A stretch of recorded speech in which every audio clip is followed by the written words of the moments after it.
میں بات کر رہا ہوں آرمی چیف پشاور گئے اب سے تھوڑی دیر پہلے اور انہوں نے ٹروپس کو آفیسر کو ایڈریس کیا، بڑا ان کے ساتھ وقت گزارا۔ جو آفیسر یا ٹروپس یا سپاہی وہاں موجود تھے، جو 9 مئی کے بعد جو واقعات ہوئے، ظاہر ہے ان کا اثر تو ہوگا۔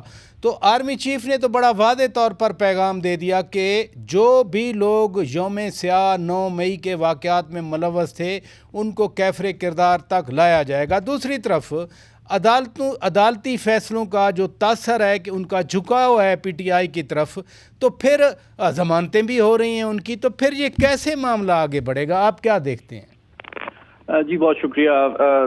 جہاں تک آرمی چیف کے آج دورہ پشاور کا تعلق ہے، میں اس کے 4 پہلوؤں پہ مختصر بات کرنا چاہوں گا جو کہ آپ کے ناظرین کے لیے میں سمجھتا ہوں کہ دلچسپی کا باعث ہوگی۔ پہلی بات تو یہ کہ دیکھیں جس انوائرمنٹ اور ٹائم فریم میں انہوں نے پشاور کا وزٹ کیا، نمبر 1۔ نمبر 2، ان کی جو ٹارگٹ آڈینس تھی وہ افسر اور جوان تھے۔ اور تیسری بات جو ہے کہ انہوں نے کن امور کے اوپر بات کی ہے، جو کہ آپ نے ٹیکسٹ اور متن اور سبسٹنس دیکھا ہے۔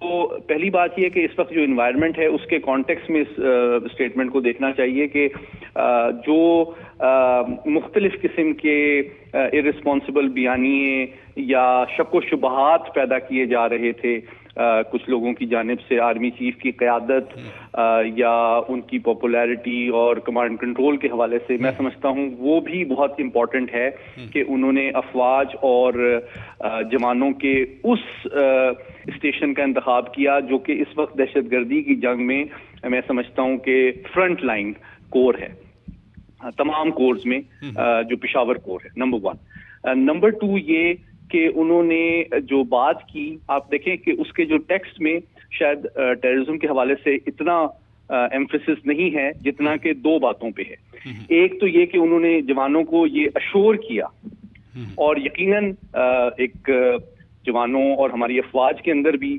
یہ ایک بہت ہی افسوسناک پہلو تھا 75 سال کی تاریخ میں کہ جب ایک سیاسی جماعت کے ورکرز نے فوجی تنصیبات اور جو ہمارے سمبلز ہیں ہمارے فاؤنڈر سے منسلک، ہمارے شہداء سے منسلک، ان کو ٹارگٹ کرنے کی کوشش کی ہے۔ تو یہ ایک بہت بڑا ایک کلچرل شوق بھی ہے۔ تو اس کے حوالے سے بھی انہوں نے ان کو یقین دہانی کرائی کہ اس قسم کی کوئی حرکت نہ تو فیوچر میں برداشت کی جائے گی، بلکہ ان کو یہ بھی یقین کرایا کہ جو لوگ اس میں ملوث پائے گئے ہیں ان کو قرار واقعی فوری سزا دی جائے گی۔ یہ بھی ایک وارننگ انہوں نے فوج کی قیادت کی جانب سے فوراً ان ایمبیگوس انداز میں دے دی۔ اور آخری پہلو جو آپ کے لیے بہت دلچسپی کا باعث ہوگا وہ ہے ایک انفارمیشن وارفیئر کا اور اس میں میڈیا کے کردار کا، کہ ساتھ ہی ساتھ یہ کوشش کی جا رہی ہے 2 سطح پہ۔ ایک تو یہ کہ سول اور ہمارے افواج کے درمیان ایک غیر یقینی پیدا کی جائے، فاصلے پیدا کو کریٹ کیا جائے، اور ساتھ ہی ساتھ فوج کے اندر بھی تقسیم پیدا کی جائے۔ تو ان دونوں چیزوں کے بارے میں انہوں نے ان کو وارن کیا، ہمارے افسران اور جوان کو، کہ یہ کوشش ناکام بھی بنائی جائے گی اور اس کے کسی سازشی بیانیے کے زیر اثر افواج اور افسران کو نہیں آنا چاہیے۔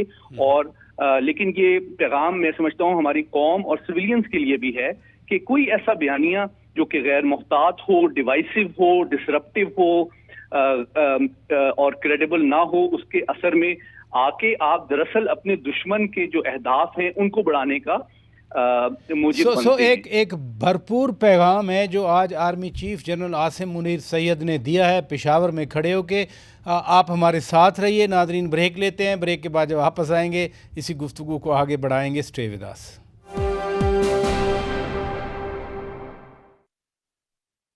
لے آئے ہارپک چھوٹو، جس کا گاڑا فارمولا دے ایک چکر میں تیزاب کے مقابلے